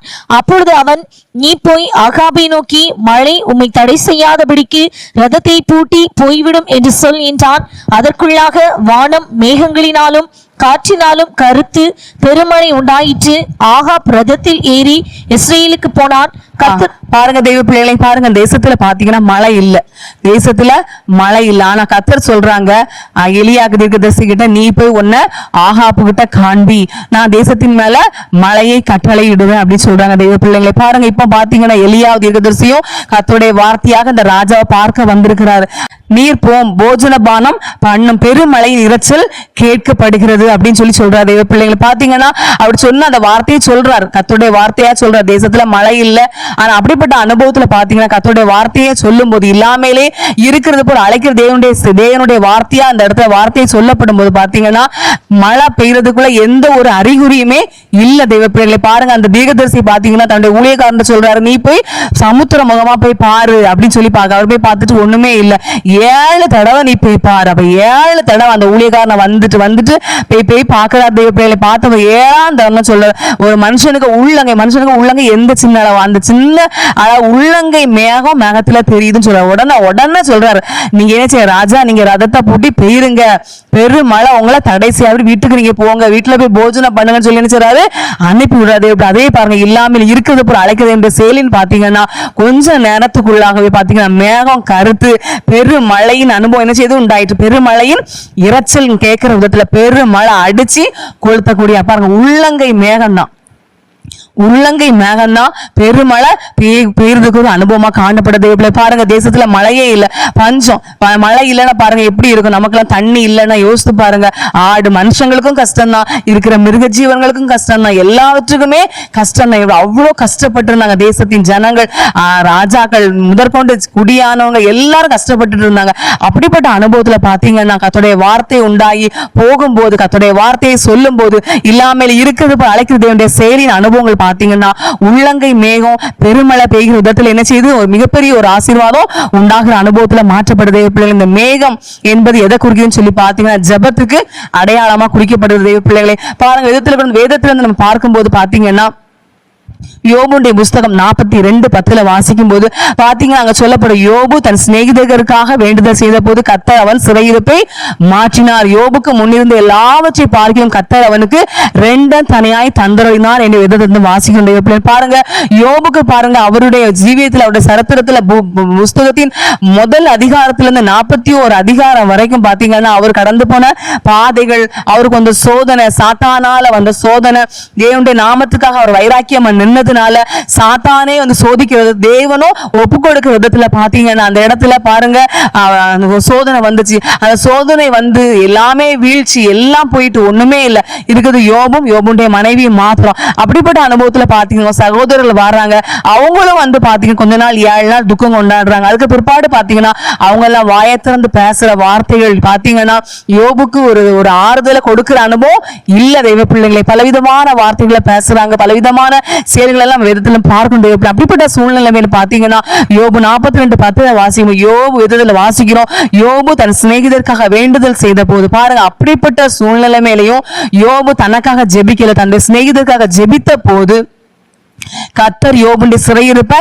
மாற்றினார். பிள்ளைங்களை பாருங்க, எப்படிப்பட்ட ஒரு சிறையிருப்பான சூழ்நிலை மேல மற்றவங்களுக்காக யோபு ஜெபித்தாரு. அவருடைய சிறையிருப்பை கர்த்தர் மாற்றினாங்க. யோபுக்கு ஜெபிக்கிறதுக்கு முன்பாக கூட பாருங்க அவருடைய நிலவரம் எப்படிப்பட்ட அனுபவம் காணப்பட்டது. ஜெபித்ததுக்கு பிற்பாடு பாத்தீங்கன்னா அவருடைய நிலவரமே டபுள் மடங்கா ஒரு ஆசீர்வதிக்கப்பட்ட விதத்துல கர்த்தர் ஆசீர்வாதத்தை கட்டளையிடுற அனுபவம் நம்ம பார்க்கும் தெய்வ பிள்ளைகள். அது மாத்திரமல்ல, எஸ்திரியின் புஸ்தகத்தோட வாஸ்து பாத்தீங்கன்னா பாருங்க, அங்க ஒரு கட்டளை வந்துட்டு ஆமான் மூலம் அந்த ராஜா கட்டளையிடுகிறார். ஆகாசேரு ராஜா யூத ஜனங்கள் எல்லாம் என்ன செய்ய போறாங்க, அழிக்கப்பட போறாங்கன்னு சொல்லி பாத்தீங்கன்னா இந்த செய்தியை கேட்ட மாத்திரத்துல பாத்தீங்கன்னா மொர்தெகாய் எஸ்தர் கிட்ட சொல்றாரு, எம்மா நீ அரண்மனையில இருக்கனால நீ தப்பிச்சிருவா, நீ பிழைச்சுக்குவா அப்படின்னு நீ நினைச்சிட்டு சந்தோஷமா இருக்காத சொன்ன உடனே அந்த எஸ்தரும் பாத்தீங்கன்னா நானும் என் தாதிமாரும் 3 நாள், அவ மாத்திரம் இல்ல தாதிமாரும் சேர்ந்த 3 நாளும் அல்லும் பகல் நாங்க என்ன செய்யறோம், ஆண்டவர் சமூகத்துக்கு உபவாசம் பண்றோம் அப்படின்னு சொல்லி பாத்தீங்க. அதுக்கு முன்பாக அந்த கட்டளைக்கு முன் பாத்தீங்கன்னா இல்லாமல் இருக்கிறது அழைக்கிறது என்ற செயலின் அனுபவம் இந்த இடத்துல பாத்தீங்கன்னா அவங்க கட்டளை வந்து ஜனங்கள் யூத ஜனங்கள் எல்லாம் அழிக்கப்படணும், சாகணும்னா. ஆனா அவங்க 3 நாள் ஜெபிக்கிறாங்க. ஜெபத்துக்கு பிற்பாடு பாத்தீங்கன்னா கட்டளை மாற்றப்படுது. யூதருக்கு சந்தோஷமும் மகிழ்ச்சியும் களிப்பும் உண்டாகிறது. மிகப்பெரிய ஒரு அற்புதம் அந்த இடத்துல நடக்கக்கூடிய அனுபவமா காணப்படுது. அது மாத்திரம் பாருங்க, ஈசாக்கு பாத்தீங்கன்னா ஈசாக்கும் ரெபேக்கா அவங்க பார்த்து வேதத்துல வாஸ்து பாத்தீங்கன்னா ஈசாக்கு தன் மனைவிக்காக ஜெபித்தான் என்றுதான் பார்க்கணும். பாருங்க, அநேக இடத்துல வேதத்துல வாசிக்கிறோம், மரியாள் எலிசபெத் ஜெபித்தாள், இந்த அன்னாள் ஜெபித்தாள், ராகேல் ஜெபித்தாள், ஆண்டவர் என் கர்ப்பம் என் மலடின் அனுபவம் மாற்றப்படணும், எனக்கு குழந்தை பாக்கியத்தை தாங்க அப்படி ஜெபித்தாங்கன்னு சொல்லிதான் நம்ம வேதத்துல அநேக இடத்துல பார்க்கும். ஆனா அந்த இடத்துல வாஸ்து பாத்தீங்கன்னா ஈசாக்கு தன் மனைவிக்காக ஜெபித்தார் என்று பார்க்கணும். ஏன்னு சொல்லி பாத்தீங்கன்னா என்ன விசுவாசிக்கணும், ஈசாக்கு தன்னுடைய மனைவியை ரொம்ப அன்பா வச்சிருந்தாரு. அதான் வேதத்துல வாசிக்கும் போது பாத்தீங்கன்னா ஈசாக்கு தன் மனைவியோட விளையாடிக்கிட்டு இருந்தாருன்னு வேதத்தை சொல்லப்படுது. இப்படி அன்பா இருந்ததுனால அவர் என்ன சொன்ன, மனைவி கிட்ட வந்து எனக்கு குழந்தைய பெற்றுத்தான்னு சொல்லி என்ன செய்ய டார்ச்சர் பண்ணி இப்பெல்லாம் பாத்தீங்கன்னா கல்யாணம் முடிஞ்சு 1 வருஷம் 2 வருஷம் ஆன குழந்தை இல்லைன்னா அடுத்த ஒரு கல்யாணம் பண்ணலாமா வைப்போம் அப்படின்னு சொல்லி குடும்பக்காரங்க எல்லாம் நிர்பந்திக்கிற விதத்துல குடும்பக்காரங்க எல்லாம் டார்ச்சர் பண்ற விதத்துல என்ன செய்யாங்க, இப்படி இன்றைய காலம் சூழ்நிலை காணப்படுது. ஆனா பாத்தீங்க அந்த நாட்கள்ல ஈசாக்கு என்ன செய்யல, தன் மனைவிக்காக கர்த்தருடைய சமூகத்தை ஏறெடுத்த விண்ணப்பத்தை ஏறெடுத்தது பிற்பாடு பாத்தீங்கன்னா அந்த ரெபேக்காள் இந்த சகோதரி ஒரே கற்பத்துல 2 பிள்ளைங்க பெற்றெடுக்கிற விதத்துல பாத்தீங்கன்னா ஏசா யாக்கோப் 2 பேரை பெற்றெடுக்கிற விதத்துல பாத்தீங்கன்னா ஆண்டவர் முத வேதத்துல பாத்தீங்கன்னா 2 பிள்ளைங்க அவங்கதான் என்ன செய்தாங்க, பெற்றெடுக்கிற விதத்துல கர்த்தர் ஆசீர்வாதத்தை கட்டளையிட்டாங்க. பாருங்க, ஜெபத்துக்கு முன்பா குழந்தை இல்ல, ஆனா ஜெபித்ததுக்கு பிற்பாடு பாத்தீங்கன்னா 2 குழந்தைகளை ஒரே கர்ப்பத்துல ஒரே பிரசவத்துல 2 பிள்ளையை பெற்றெடுக்கிறத கர்த்தர் ஆசீர்வதிக்கக்கூடியவங்களா காணப்படுறாங்க. அது மாத்திரம் பாருங்க, பேதுரு சிறைச்சாலையில் இருக்கிறாங்க, சிறைச்சாலையில அடைக்கப்பட்டிருக்காங்க, பயங்கரமான காவல். அப்படிப்பட்ட சூழ்நிலை இங்க பாத்தீங்கன்னா ஜனங்க விசுவாசிங்க ஒரு கூட்டம் கூடி ஒரு வீட்டுல இருந்து என்ன செய்றாங்க, ஜெபிக்கிறாங்க. ஆண்டவரே அப்போஸ்தலனாகிய பேதுரு உங்க பிள்ளைப்பா, உங்க ஊழியக்காரன் ஆண்டவரே, அவர் நல்ல ஊழியம் செய்யணும் ஏசப்பா, உங்க நான் மயப்படணும், இப்படி கொண்டு சிறைச்சாலையில பிடிச்சு போட்டிருக்காங்க, இங்க எப்படியாவது என்ன செய்யுங்க, இந்த கட்டின் சிறைச்சாலையில இருந்து என்ன செய்யுங்க விடுதலை வெளியே கொண்டு வாங்கன்னு சொல்லி பயங்கரமா போல்டா ஆவியில நிறைஞ்சு என்ன செய்யறாங்க, ஜெபிச்சுக்கிட்டே இருக்காங்க, போராடி ஜெபிக்கிறாங்க, பாஸ்டிங் இருந்து ஜெபிக்கிறாங்க, தண்ணி கூட குடிக்காம ஆண்டவரேன்னு சொல்லி முழங்கால நின்று கதறி ஜெபிச்சிருப்பாங்க தெய்வ பிள்ளைகளை. அவங்க ஜெபித்ததன் பலனா பாத்தீங்கன்னா அவங்க ஜெபம் முடிச்சு கொஞ்ச நேரம் அவங்க இருந்திருப்பாங்களா இருக்கும், வீட்டு வாசல வந்து பேதுரு தட்டப்படுகிற விதத்துல பாத்தீங்கன்னா அந்த ஜெபம் ஒரு ஜெபத்தின் பிரதிபலனை பார்க்கக்கூடிய விதத்துல பாத்தீங்கன்னா அந்த இடத்துல ஒரு அற்புதம் நடக்குது தெய்வ பிள்ளைங்களை. பாருங்க, ஜெபித்தவங்களுக்கே விசுவாசம் இல்ல, ஜெபித்தாங்க, நல்ல போராடி ஜெபிச்சாங்க, நல்ல ஆண்டவர்கிட்ட முறையிட்டு ஜெபிச்சாங்க, அழுது ஜெபிச்சாங்க, ஆவியில ஜெபம் பண்ணாங்க, கருத்தா ஜெபம் பண்ணாங்க, ஊக்கமா ஜெபிச்சாங்க. ஆனா பாத்தீங்கன்னா அந்த இடத்துல தேவனுடைய செயலை அவங்க கூட நம்பல, பிற்பாடு நம்பினாங்க. அப்படிப்பட்ட ஜெபம் அந்த இடத்துல பிரதிபலனை கொண்டு வரக்கூடிய அனுபவமா காணப்படுது பிள்ளைகளே. அது மாத்திரம் பாத்தீங்கன்னா வேதத்துல பாத்தீங்கன்னா தபித்தாள் என்ற சகோதரி பாத்தீங்கன்னா அவங்களை இப்ப மறிச்சு அவங்க செத்துட்டாங்க, அவங்களை குளிப்பாட்டி அவங்க அடக்கமானது ரெடியா கொண்டு வச்சிருக்காங்க பிள்ளைகளே. அப்படிப்பட்ட அனுபவத்துல பாத்தீங்கன்னா எல்லா ஜனங்களும் என்ன செய்றாங்க, இந்த சகோதரி எங்களுக்கு அதை செஞ்சாங்க, எங்க பிள்ளைக்கு ஃபீஸ் கட்டதுக்கு ரூபா தந்தாங்க, எங்க பிள்ளைக்கு நல்ல ட்ரெஸ் எடுத்து தந்தாங்க, எங்க பிள்ளைக்கு அது செஞ்சாங்க, இது செஞ்சாங்க, என் குடும்பத்துக்கு அப்படி பண்ணாங்க, இப்படி பண்ணாங்க, அவங்க செஞ்ச நன்மைகள் தர்மங்கள் அவங்க செஞ்சு சொல்லி அழுதாங்க, இவங்க போனா எங்களுக்கு யாரு செய்வா, எங்க குடும்பம் இவ்வளவு கஷ்டத்துல இருக்கு, இவங்க இவ்வளவு ஹெல்ப் பண்ணாங்களே, இப்படி பண்ணாங்க, ஆண்டவர் இவங்க மூலம் எங்களை காப்பாத்துனாங்களே, எங்களை வழி நடத்துனாங்களே, சொல்லி என்ன செய்தாங்க, அழுதாங்க. இதெல்லாம் எங்க போயிட்டுன்னு சொல்லி பாத்தீங்கன்னா அப்போஸ்தலனாகிய பேதுரு காதுக்கு போய் அவரும் வந்து என்ன செய்றாங்க, பார்க்கக்கூடிய அனுபவத்துல பாத்தீங்கன்னா அந்த இடத்துல பேதுரு வந்து ஜெபிக்கிறார். ஜெபித்த பலனா பாத்தீங்கன்னா அந்த தபித்தாளர்கள் தாயார் என்ன செய்றாங்க, எழும்பி உட்கார்ந்து இருக்காங்க தெய்வ பிள்ளைங்க. அப்படிப்பட்ட விதத்துல பாத்தீங்கன்னா அந்த ஜெபம் கிரியை செய்கிற அனுபவத்துல மாற்றப்பட்ட தெய்வ பிள்ளைங்க. அது மாத்திர விதத்துல வாசித்து பாத்தீங்கன்னா சாலமோனை குறிச்சு பாருங்க. சாலமோன் சொல்றாரு ஆண்டவர்கிட்ட, ஆண்டவரே நான் சிறு பிள்ளையா இருக்கேன், போக்குவரத்து கூட அறியாத சின்ன பிள்ளையா இருக்கேன், எனக்கு என்ன செய்யுங்க ஆண்டவர் கேட்க, உனக்கு என்ன வேணும் அப்படின்னு கேட்கும்போது பாருங்க, போக்குவரத்து கூட அறியாத சின்ன பிள்ளை இருக்கேன், எனக்கு ஞானத்தை தாங்க இசப்பா அப்படின்னு சொல்லி நினைச்சாரு கேட்கிறாரு தெய்வ பிள்ளைங்களை பாருங்க. ஏன்னா அவங்க சாலமோனும் அவங்க தாயாரும் அரண்மனை விட்டு ஒரு ஒதுக்கப்பட்ட அனுபவத்துல அவங்க காணப்பட்டிருப்பாங்க. அரண்மனை காரியங்கள் அங்குள்ளதான ஒண்ணுமே அவங்களுக்கு தெரிஞ்சிருக்காது. இப்ப தாவீது ராஜா அறித்து விட்டார். எப்படி ராஜ்யம்பாரம் பண்ணணும், எப்படி பேசணும், எப்படி நடக்கணும் அப்படிங்கிற எந்த ஒரு இதுவுமே இல்லை. ஆனா பாருங்க அந்த ஜெபத்துக்கு முன்பாக கூட ஒரு சின்ன பிள்ளைய போல காணப்படுறது. ஜெபத்துக்கு பிற்பாடு பாத்தீங்கன்னா எழுத்துல சொல்லப்பட்டது பாருங்க, சாலமோனை போல அவனுக்கு முன்னாடி அப்படி ஒரு ஞானவான் இல்லை, அவனுக்கு பின்னாடி அப்படி ஒரு ஞானவான் இல்லைங்கிற விதத்துல பாத்தீங்கன்னா இல்லாமல் இருக்கிறது போல அழைக்கிறது செயலின் அனுபவங்கள் அந்த இடத்துலயும் கிரியை செய்யக்கூடிய அனுபவமா காணப்படுது பிள்ளைங்க. அது மாத்திர விதத்துல வாசித்து பாத்தீங்கன்னா பிலிப்பியர் 2:27 கூட பாத்தீங்கன்னா பவுல் அப்போஸ்தலன் சொல்றாரு, எப்பாப்ராத்துவ குறித்து சொல்றாரு தெய்வ பிள்ளைங்களே. அவர் சொல்றாரு எப்பாப்ராத்து மரண அவஸ்தை, மரண வியாதியா காணப்பட்டான். அதனால பாத்தீங்கன்னா நான் கூட ரொம்ப வேதனைப்பட்டேன். எனக்கு கூட துக்கத்தின் மேல துக்கம் எனக்கு கூட வராதபடி நாங்க எல்லாரும் ஆண்டவர் சமூகத்தை ஜெபித்தோம், வேண்டுதல் பண்ணணும். ஆனா கர்த்தர் இன்றைக்கு பாத்தீங்கன்னா அவனை நல்ல சுகத்தை கொடுத்தாங்க. ஊழிய செய்த விதத்துல ஏசப்பா நினைச்சிருக்காங்க, அவனை மாற்றி இருக்கிறாங்க. இல்லாமல் இருக்கிறது அழைக்கிற தேவன் மரண வியாதியில காணப்படுறவங்களுக்கும் சுகத்தை கத்த கொடுத்து சாட்சியா நிறுத்தி இருக்கிறாங்க என்று சொல்ற விதத்துல அந்த இடத்துல தேவனுடைய செயலின் அனுபவத்தை பார்க்கக்கூடிய அனுபவமா காணப்படுது. அல்லேலூயா. கடைசியா நம்ம பார்க்கும்போது ஆதியாகமம் 1:2 வாசிக்கும் போது வாசிங்க. பூமியானது ஒழுங்கின்மையும் வெறுமையுமாய் இருந்தது, ஆழத்தின் மேல் இருள் இருந்தது, தேவ ஆவியானவர் ஜலத்தின் மேல் அசைவாடி கொண்டிருந்தார். நம்ம அங்க வாசிக்கிறோம் தெய்வ பிள்ளைங்களை, பூமியானது ஒழுங்கின்மையும் வெறுமையுமாய் இருந்தது, ஆழத்தின் மேல் இருள் இருந்தது, தேவ ஆவியானவர் ஜலத்தின் மேல் அசைவாடி கொண்டிருந்தார். தெய்வ பிள்ளைகளை பாருங்க அந்த இடத்துல சொல்லப்படுது, பூமியானது ஒழுங்கின்மையும் வெறுமையுமாய் இருந்தது, ஆழத்தின் மேல் இருள் இருந்தது. ஒரு ஒழுங்கின்மை வெறுமையுமா இருக்குது, இருளான அனுபவத்துல காணப்படுது தெய்வ பிள்ளைங்களே. காணப்படுகிறவைகள் எல்லாம் அநித்தியமானவைகள் தெய்வ பிள்ளைகள், காணப்படாதவைகள் நித்தியமானவைகள் தெய்வ பிள்ளை. பாருங்க பரலோகம் இருக்கான்னு சொல்லி பார்த்தா நம்ம என்ன சொல்லுவோம், பரலோகம் இருக்குன்னு சொல்லலாம், நம்ம கண்ணால பார்த்தோமா இல்ல, ஆனா இருக்கு தெய்வ பிள்ளை. மரணத்துக்கு பிற்பாடு ஒரு வாழ்க்கை இருக்கு, அதை நீங்க பாத்தீங்களான்னு கேட்டா நம்ம என்ன சொல்லுவோம், இல்ல, ஆனா கண்டிப்பா இருக்கு தெய்வ பிள்ளைங்களே. அது மாதிரிதான் பாத்தீங்கன்னா உலகம் உண்டாகிறதுக்கு முன்பாகவே யார் இருக்கான்னு சொல்லி பாத்தீங்கன்னா தேவன் இருக்கிற தெய்வ பிள்ளைகள். விதத்துல வாசிக்கும் போது பாத்தீங்கன்னா ஆதியிலே வார்த்தை இருந்தது, அந்த வார்த்தை தேவனாய் இருந்தது, அந்த வார்த்தை தேவனிடத்தில் இருந்தது என்று சொல்லப்பட்டது. ஆதியிலே இந்த உலகம் வான பூமி உண்டாகும் தேவன் இருக்கிறார், தேவன் வார்த்தையான தேவனாக என்ன செய்யறாங்க, கர்த்தர் காணப்படுறாங்க தெய்வ பிள்ளைகளே. அப்ப அப்படிப்பட்ட அனுபவத்துல பார்த்தீங்கன்னா கர்த்தர் இருக்கும்போது இந்த பூமியானது ஒழுங்கின்மையும் வெறுமையுமா இருக்குது, ஒரு இருளான அனுபவத்தை காணப்படுது தெய்வ பிள்ளைங்க. ஆனா பாருங்க அந்த வார்த்தையாகிய தேவன் தம்முடைய வார்த்தையினால என்ன செய்யற அந்த பூமியை அலங்கரிக்கிறது அனுபவத்தை பார்க்கும் தெய்வ பிள்ளை. ஒழுங்கின்மையும் வெறுமையுமா இருளான அனுபவத்துல காணப்படுது, ஆனா இல்லாமலே இருக்கிறது போல அழைக்கிற தேவன் இந்த பூமியை வார்த்தையினால அலங்கரிக்கிறது. எப்படின்னு பாத்தீங்கன்னா முதலாவது கர்த்தர் பாருங்க, வெளிச்சம் உண்டாக கடவுதுன்னு சொல்லி வார்த்தையை சொல்றாங்க, வெளிச்சம் உண்டாயிற்று. வெளிச்சம் உண்டான கர்த்தர் சொல்றாங்க, வெளிச்சம் நல்லது என்று தேவன் கண்டார். அது மாத்திரம் வெளிச்சத்தையும் இருளையும் வெவ்வேறாக பிரித்தார், பகல் இரவு என்று வைத்தாங்க.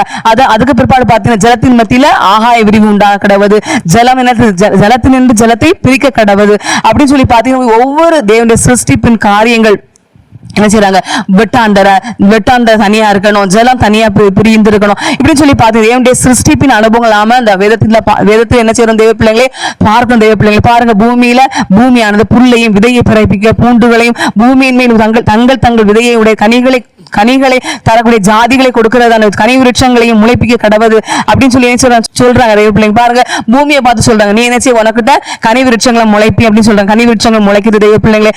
புல் பூண்டுகள் முளைக்க கடவுதுன்னு சொல்றாங்க, புல் பூண்டுகள் என்ன செய்து முளைப்பிக்கப்படுகிறது. அப்ப கர்த்தர் அந்த பூமியை பார்த்து சொல்றாங்க, இந்த விருட்சங்கள் எல்லாம் முளைக்க கடவுன்னு சொல்றாங்க, எல்லாம் முளைக்குது தெய்வ பிள்ளை. அது போல சமுத்திரத்தை பார்த்து சொல்றாங்க, நீர் வாழ்ற ஜந்துக்கள் எல்லாம் சிருஷ்டிக்க கடவுது. அப்படி கர்த்தருடைய வார்த்தை பாத்தீங்கன்னா எங்கெங்க புறப்படுதோ பூமியில வாழ வாழக்கூடியது, ஜலத்துல வாழக்கூடியது, பறக்கிறதான மிருகங்கள், இப்படி ஒவ்வொன்றையும் பார்த்து கர்த்தர் சொல்ல சொல்ல அங்க சிருஷ்டிப்பின் வேலை நடந்து கொண்டே இருக்கு. தேவ பாருங்க, அதுக்கு கர்த்தருடைய வார்த்தை புறப்படுறதுக்கு முன்பாக இல்லாமல் இருக்குது அழைக்கிறதே அந்த பூமியானது ஒழுங்கின்மையும் வெறுமையுமா ஒரு இருளான அனுபவத்துல காணப்படுது.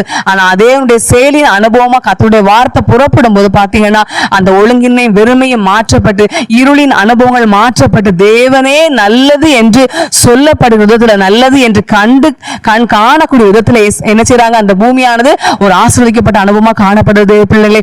இதே போல இந்த வார்த்தையாகிய தேவனுடைய வார்த்தையை நம்பி ஒரு மனுஷன் தன்னை பரிபூர்ணமா ஒப்பு கொடுக்கும் போது வார்த்தை வேதத்துல வாசியும் தேவனுடைய நாமத்தின் மேல் விசுவாசம் உள்ளவர்களாய் அவரை ஏற்றுக்கொண்டவங்க எல்லாரும் என்ன அவருடைய பிள்ளைகளாக அதிகாரம் கொடுக்குறாங்க. அப்படி தேவனுடைய வார்த்தையை ஏற்றுக்கொண்டவங்க தேவனுடைய பிள்ளையா காணப்படுறாங்க.